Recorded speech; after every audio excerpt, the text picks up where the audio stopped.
मैं नहीं हूं, तुम हो। जिसको फिर तू करता तू हुआ, इसलिए फिर उसको बार बार हर तरीके से जाती है। खुद को बहुत याद करोगे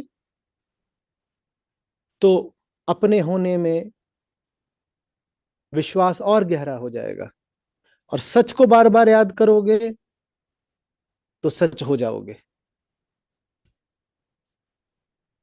मन की सामग्री इसीलिए ठीक रखा करो। ऐसी चीजें यहां कम रखो जो तुम्हारी हस्ती में यकीन बढ़ाती हो,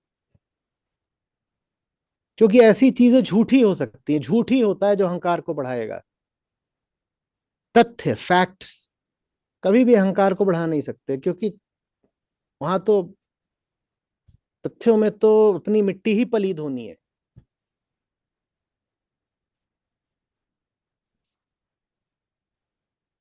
हुँ?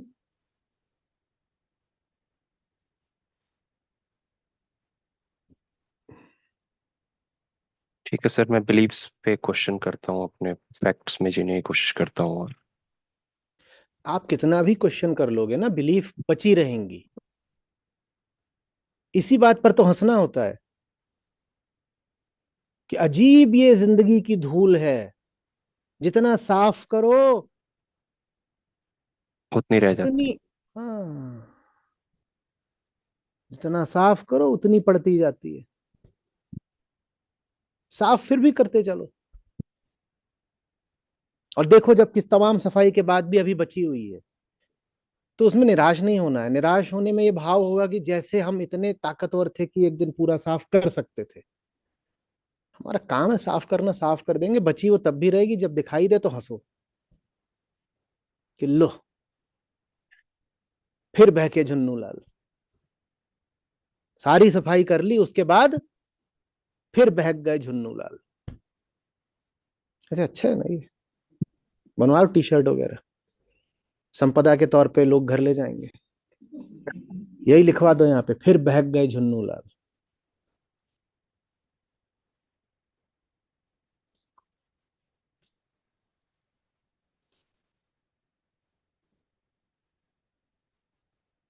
प्यार हमेशा ऐसी चीज से करो जो इतनी महंगी हो कि उसके लिए तुम्हें बिक जाना पड़े। प्यार ऐसी चीज से किया जिसको तुम खरीद सकते हो, तो उस चीज की कोई औकात ही नहीं थी। बहुत महंगी चीज से प्यार करना, तुम बिक भी जाओ तो भी उसे खरीद ना पाओ। बिको उसके लिए। कोई ऐसी चीज बहुत पसंद आ गई जिसको दाम चुका के घर ले आए, तो उस चीज की औकात ही क्या थी? फिर प्यार ही क्यों किया? घटिया छोटी चीज से क्यों प्यार किया? खरीदे जाने वाली चीजों से, घर लाई जा सकने वाली चीजों से प्यार नहीं किया करते। जो कुछ भी अपने घर लाया जा सकता है वो प्यार के काबिल नहीं होता।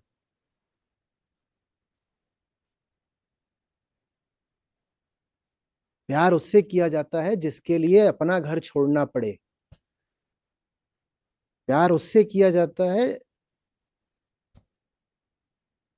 हम्म, आई गमनवा की सारी, कि जो हमारा गमन करवा दे। गते गते परागते स्वाहा, बड़ा सुंदर प्रतीक रहता है ना।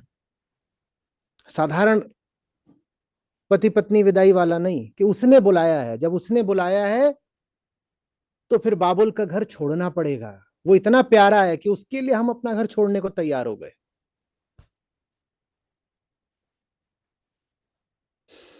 वो इतना प्यारा है कि अब नैहरवा हमका हम ना का ना भावे। भावे। हाँ, ये थोड़े ही कि हम तो यहीं रहेंगे, तुम्हें मिलना है तो आ जाओ। ऐसे नहीं। जो आपके यहाँ आ सकता है वो फिर इस लायक नहीं कि उसे अपने यहाँ बुलाया जाए।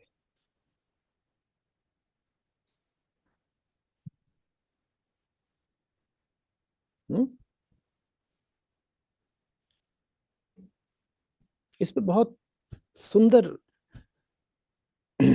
साहित्य लिखा गया है। खोज के डालिएगा, बहुत आनंद आएगा।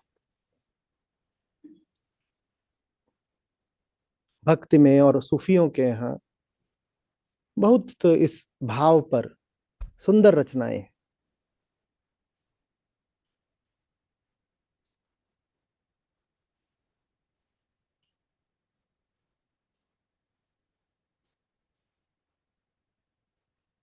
शेख फरीद, उमर खयाम, अमीर खुसरो,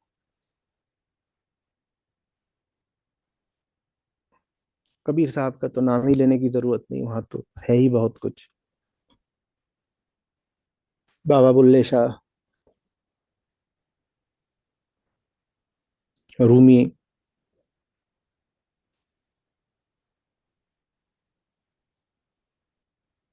हम्म,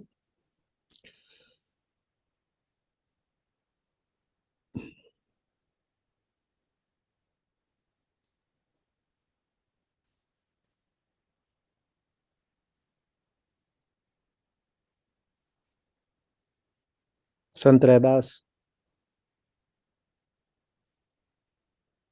प्रभु जी तुम चंदन हम पानी, हमारे तुम्हारे रिश्ते में हमें हमारी औकात पता है, हम तुम्हें नहीं खरीदेंगे।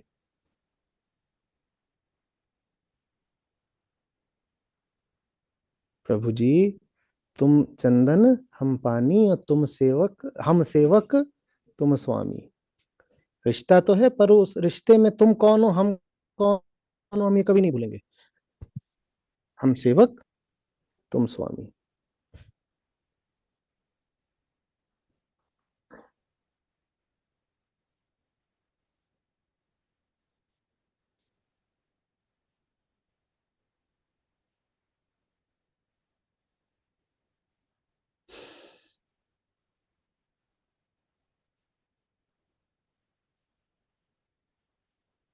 हम्म। सर,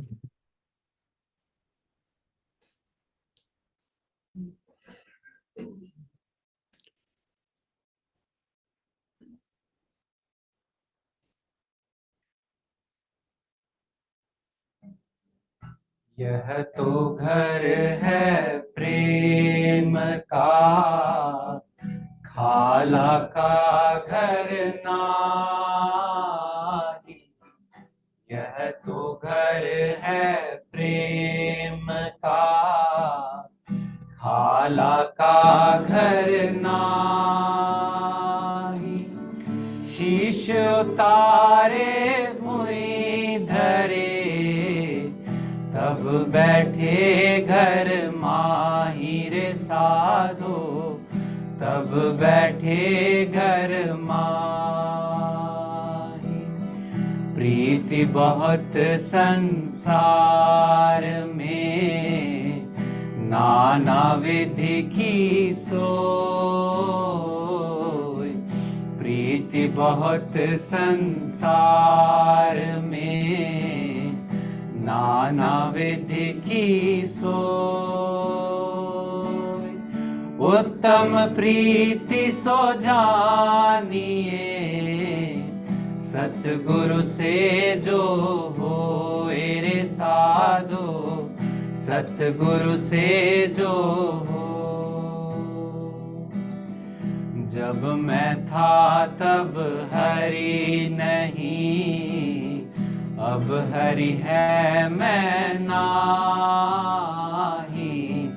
जब मैं था तब हरि नहीं, अब हरि है मैं नाही। प्रेम गली अति साकरी, जामे दो न समाहि रे साधो, जामे दो न समाहि।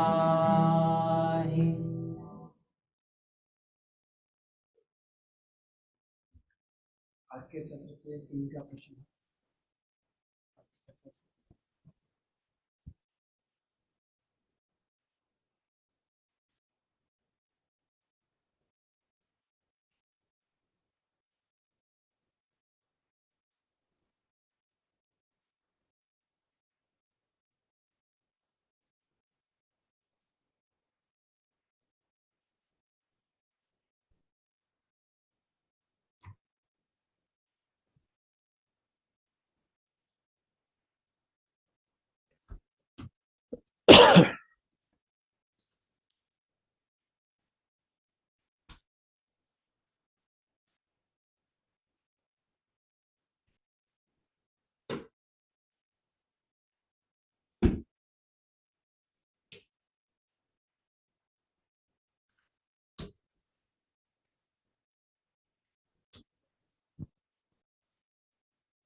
प्रणाम आचार्य जी। आपने एक बार बताया था कि बुद्ध और मेरे बुद्ध, इसमें बहुत अंतर होता है। कि जो बुद्ध है वो तो ये है कि उनके सामने तो हमको ही, जैसे अभी चल रहा है कि हमको ही झुकना है और मानना है, अपने आप को अर्पण करना है। लेकिन जब मेरे बुद्ध आ जाता है तो उसमें मैं अपनी ही छवि बना के कुछ भी, और जैसे बहुत सारे आज की उसमें आश्रम चल रहे हैं, गुरु चल रहे हैं, सब कुछ है। जैसे अभी आपने बताया कि पैक्ड पिकल होता है, ऐसा कुछ है। तो उनके नाम पे मतलब लोग जो है, वहाँ पे उन्होंने बहुत सारी वैरायटीज रखी होती है, और उनके नाम पर लोग अंधश्रद्धा में उनको खरीदते भी हैं। बहुत बहुत मतलब जो लेने लायक चीज भी नहीं है उनको भी ले लेते हैं। कि और उनकी आस्था भी क्या होती है, ये गुरु की चीज है। मैंने कई जगह पर ऐसा देखा है। मैं लोगों के साथ गया था, बहुत दिन पहले की बात है, कि वो पीने का जो पानी है ना वहाँ पे, उस पानी को भी स्टोर कर रहे थे। और ये बोल रहे थे कि ये पानी बहुत अच्छा होता है, इसको घर ले जाएंगे और इसको मतलब रखे रखेंगे, बाद तक पीते रहेंगे। तो मतलब हम या गुरु या सच के सामने। लेकिन मैंने एक चीज देखी, जब से मैं 2018 से आपसे जुड़ा हुआ हूँ, और तब से ही आपको कंटिन्यू सब कुछ छूट गया और सब। अब लेकिन आपको सुनने के बाद ऐसा होता है कि अ, मतलब आप जो कह रहे हो, आपके माध्यम से जो हो रहा है वो बहुत महत्वपूर्ण है। उसमें हो सब आप ही की वजह से रहा है और आप ही कर रहे हो, लेकिन जो मिल रहा है वो महत्वपूर्ण ज्यादा है। जैसा आपने भी कहा था कि मुझे छवि मत बना लेना, मतलब कोई संपदा मत बना लेना। मैं क्या हूं, जो बोल रहा हूं वही हूं आपके लिए। उसको विकृत मत करो अपने अनुसार। जब मैं कह रहा हूं छवि मत बनाओ, तो मेरा आशय बस ये नहीं कि इस व्यक्ति की छवि मत बनाओ। उससे ज्यादा मेरा आशय ये है कि जो मैं कह रहा हूं उसकी छवि मत बनाओ।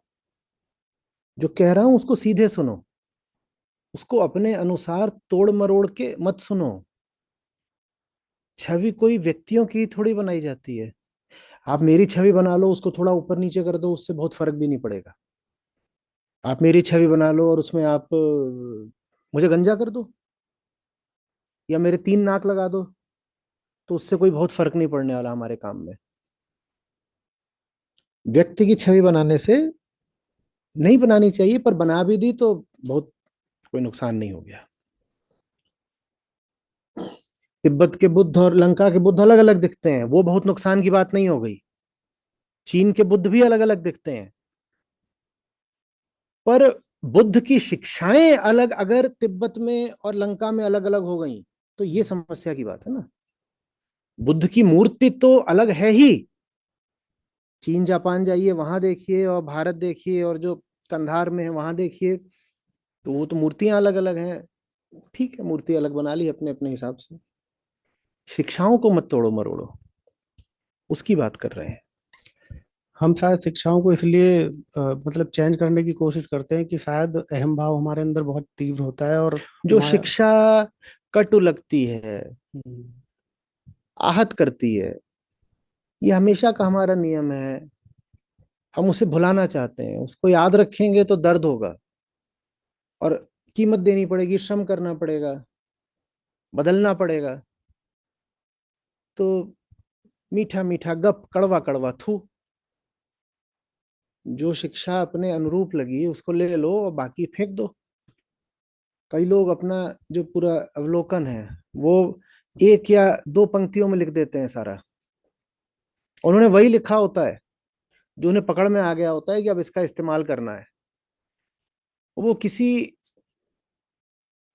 को बजाएंगे उन पंक्तियों को हथौड़े की तरह इस्तेमाल करके। अगर 3 घंटे का सत्र था जिसमें 1 घंटे तो समझाया ही गया, फिर मान लो घंटा भर और चर्चा हुई, तो उसमें एक ही पंक्ति निकली, ऐसा तो नहीं होगा। और संभावना यही है कि वो एक पंक्ति इसलिए चुनी कि अहम को अब हथौड़ा औजार मिला है किसी को ठोकने बजाने का। मीठा मीठा गप। अब कोई बात अगर ऐसी होती है जो हमारी अब पहले से मान्यता है उनको और प्रगाढ़ कर देती है, तो उसको मान लेते हैं। उसको मान लेते हैं, और जो बात मान्यता पर चोट करती है, हम ऐसा अभिनय करते हैं जैसे वो बात न कही गई न सुनी गई। इस मार्ग में सर एक चीज तो है कि हमेशा बहुत सजगता की आवश्यकता है। होश की आवश्यकता है बहुत। क्योंकि पहले जैसे मेरे साथ कुछ चीजें होती थी, प्रतिक्रिया तो हम करते ही हैं, लेकिन अब प्रतिक्रिया अगर मैं करता हूँ तो मुझे तुरंत याद आ जाता है कि मुझे प्रतिक्रिया नहीं करनी थी, तो मैं प्रयास भी करता हूँ कि मैं ना करूँ। खुद को पकड़ने के अलावा क्या होता है अध्यात्म? लगभग हर सत्र में ये बात दोहरा के बोलता हूँ।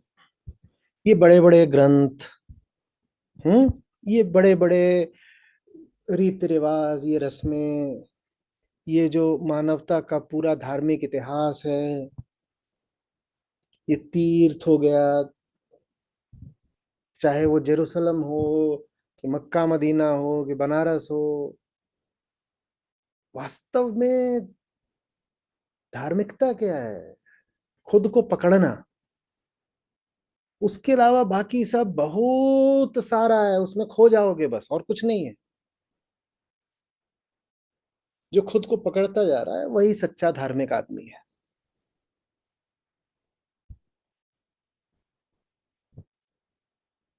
समझ में आ रही है बात? ये उसके अलावा आपको जितना करना हो आप कर सकते हो, कोई नहीं कह रहा। आप अनंत है धर्म का क्षेत्र, उसमें इतना कुछ आप कर सकते हो कि 100 साल कम पड़ जाएं। करते रहो करते रहो करते रहो। पर असली काम वो सब नहीं है। असली काम तो एक ही है, क्या? खुद को पकड़ना। लेकिन धर्म के नाम पर हम खुद को पकड़ने के अलावा बाकी सब करते रहते हैं। बाकी सब जो करते रहते हैं, कई बार उसका कोई महत्व नहीं होता, कई बार उसका थोड़ा बहुत सकारात्मक हो सकता है कुछ महत्व, और कई बार उसका जबरदस्त रूप से नकारात्मक भी प्रभाव होता है। लेकिन एक बात पक्की है, वो जो कुछ भी है, जो अन्यथा होता है धर्म के नाम पर, वो केंद्रीय चीज नहीं है। लेकिन ये बात बहुत रोचक नहीं लगेगी ना? इस बात में कोई चकाचौंध नहीं है। इसमें कुछ ऐसा नहीं है कि आपको बिल्कुल रोमांचित कर जाए और चमत्कृत कर जाए कि क्या करना है। धर्म माने खुद को पकड़ना है, कह रहे हैं यही है बस, इतना ही नहीं, थोड़ा कुछ और तो होगा।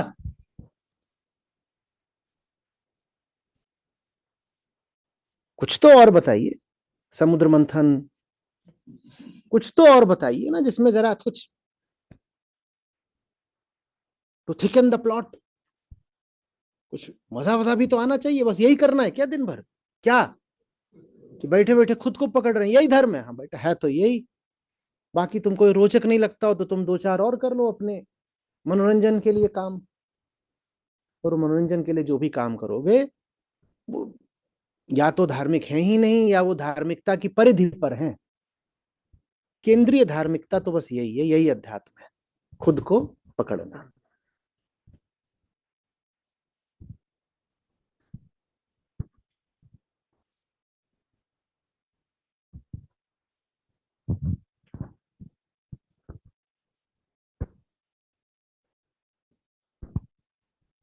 खुद को पकड़ना मजेदार नहीं होता, इसीलिए फिर हमें सब दुनिया भर में कथाएं बहुत रोचक लगती हैं।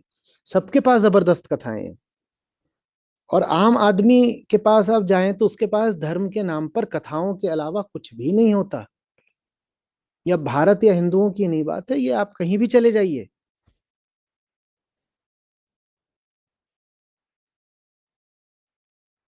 बौद्धों के पास चले जाइए, पश्चिम की तरफ चले जाइए तो ब्राह्मिक जो तीनों धाराएं हैं प्रमुख, वहां भी यही है। खूब कहानियां, खूब कहानियां, खूब कहानियां। कहानियां अच्छा बढ़िया दिल बहला के रखती हैं, मनोरंजन देती हैं। और साथ ही साथ ये आसरा भी बना रहता है कि कोई धर्म की बात हो रही है तो अगर हम कहानी कह रहे हैं तो हम धार्मिक आदमी हो गए, ऐसी सांत्वना भी मिलती रहती है।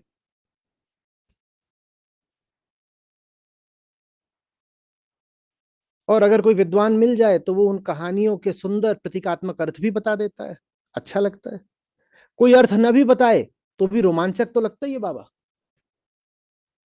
बीच में आपने खड़ा कर दिया है पहाड़ समुद्र के, और भारी नाग उस पर बांध दिया है, और एक तरफ सब मुस्टंडे राक्षस, और दूसरी तरफ सब जितने जबरदस्त देवता, और क्या कर रहे हैं?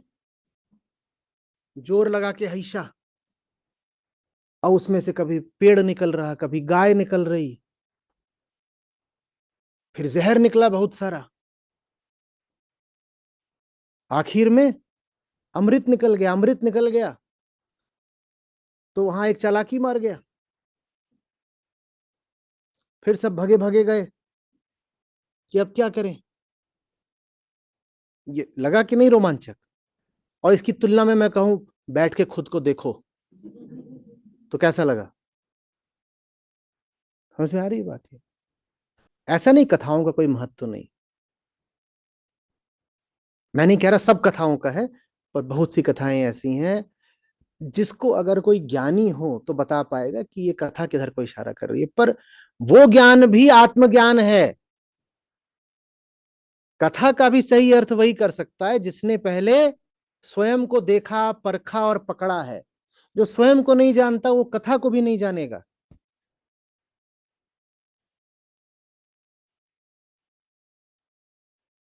तो आपको निराश करते हुए आखिरी बार फिर से, अध्यात्म माने होता तो बस यही है, आत्मज्ञान, इसके अलावा कुछ नहीं होता। हम्म।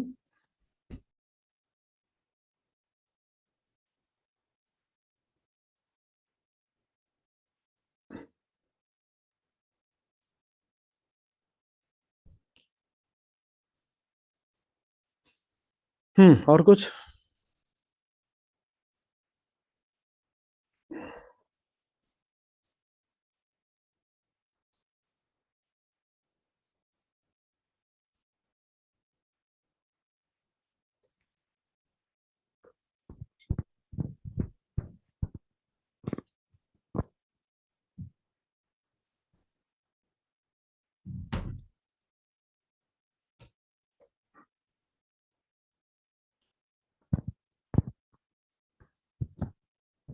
प्रणाम आचार्य जी। जैसे अभी इन बंधु ने बताया कि वो किसी आश्रम में गए और पानी वगैरह ऐसा कुछ, तो ये मैं देखता हूँ कि भारत में ऐसे गंगा जल और गाय के नाम पे भी हमने प्रतीकों को पकड़ा, तो क्या ये भी वही है?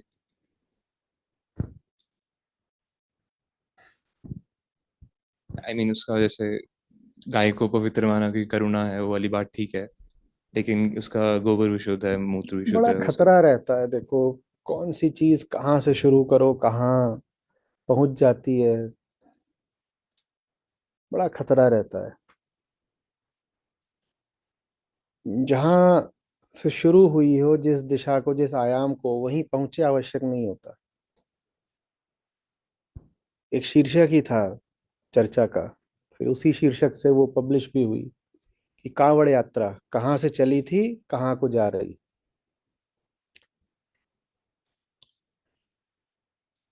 अब एक और तो देखो ये बात होती है कि हम देही तो हैं ही, तो जो कोई हमें सच की याद दिलाता रहे, या हमारे नश्वरता की, हमारे मिथ्यात्व की याद दिलाता रहे, उसको हम भौतिक रूप से, मटेरियल रूप से अपने पास रखना चाहते हैं। वहां तक ठीक है, मूर्ति पूजा का भी वही सिद्धांत है। वहां तक ठीक है कि इसको पास इसलिए रखा ताकि ये उसकी याद दिला दे। शुरुआत यहां से होती है हमेशा। इसको पास रखा है, ये एक भौतिक चीज है, पर ये उसकी याद दिला देगी, या हमें हमारी याद दिला देगी, जैसे भी बोलना चाहो। आत्मज्ञान की भाषा में बोलोगे तो ये होगा, इसको पास रखेंगे तो इसको देख के हमारे सच की याद आ जाती है। धीरे धीरे वो बात विकृत हो जाती है, धीरे धीरे ये हो जाता है कि ये उसकी याद दिलाने के लिए नहीं है, यही वो है। फिर सब भ्रष्ट हो जाता है। हम्म। बड़े वो अच्छे लोग रहे होंगे जिन्होंने कहा होगा कि गाय को विशेष मानो।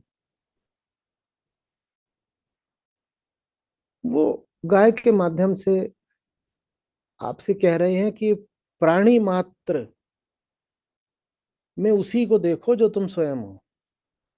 तुम अगर चैतन्य हो तो सब चैतन्य है। शुरुआत पशुओं से करो। तुम अगर जड़ हो तो फिर सब जड़ है। अब अपने में और उनमें समानता देखो। हम उनको नीचे देखते हैं ना, जब पूजा करोगे तो नीचे नहीं देख पाओगे।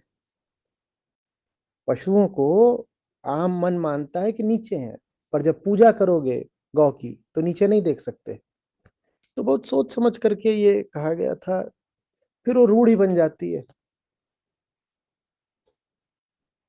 बहुत ऊंची बात भी ऐसा हो जाता है, जैसे बहुत प्यारी किताब थी, उसके पन्नों को समय की दीमक खा गई। अब तुम उसमें बीच बीच में कुछ पढ़ते हो, बीच बीच में कुछ पढ़ते हो, और जो पढ़ते हो उससे अर्थ का अनर्थ हो जाता है। कितने लोग ऐसे हैं जिन्होंने लालटेन कभी देखी है जलते हुए? तो जब शुरू में उसको जलाते हो तो कैसी रहती है?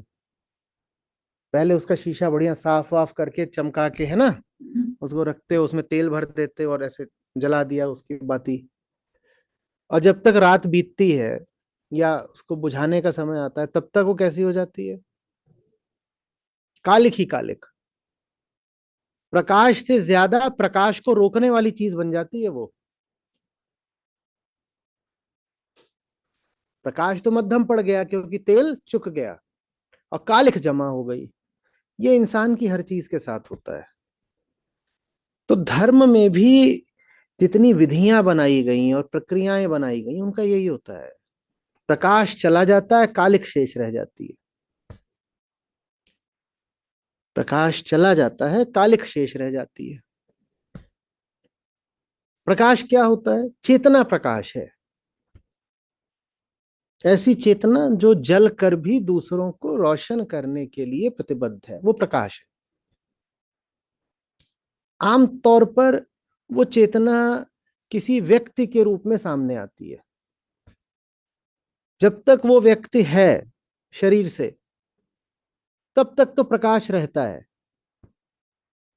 और जब वो व्यक्ति शरीर से चला जाता है तो फिर उसके बाद कालिक ही कालिक है। उसी कालिक को पूजो, सर में मलो, कुछ करो, मुंह में मल लो। समझ आ रही बात? ये काम आप तब नहीं कर सकते थे जब तक वो जो संस्थापक था वो जिंदा था। अभी रोशनी थी, लेकिन ऐसा विधान संयोग जो भी बोलो कि आमतौर पे जिसने शुरू किया जब वो रहता है, तो उदाहरण तो यही है ज्यादातर कि तब तक उसका प्रकाश बहुतों तक पहुंच नहीं पाता।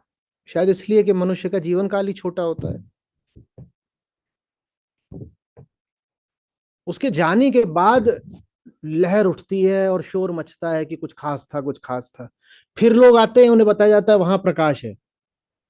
वो वहां जाते हैं तो प्रकाश तो जा चुका होता है, और मिलती क्या उनको? वो कालख लेके मुंह काला करते हैं। जब वहां प्रकाश था तब तक पता ही नहीं चला, खबर ही नहीं फैली, लोग आए नहीं बाद में। तो हमने वराह की बात करी है, हमने कूर्म की बात करी है, ठीक है ना। हम बड़े गर्व से कह सकते हैं कि कुछ बहुत समझदार लोग थे पीछे हमारे। भगवान वगैरह को बीच में मत लाओ, ये मत कहो कि परमात्मा की आज्ञा है। कोई बहुत समझदार व्यक्ति है, कछुआ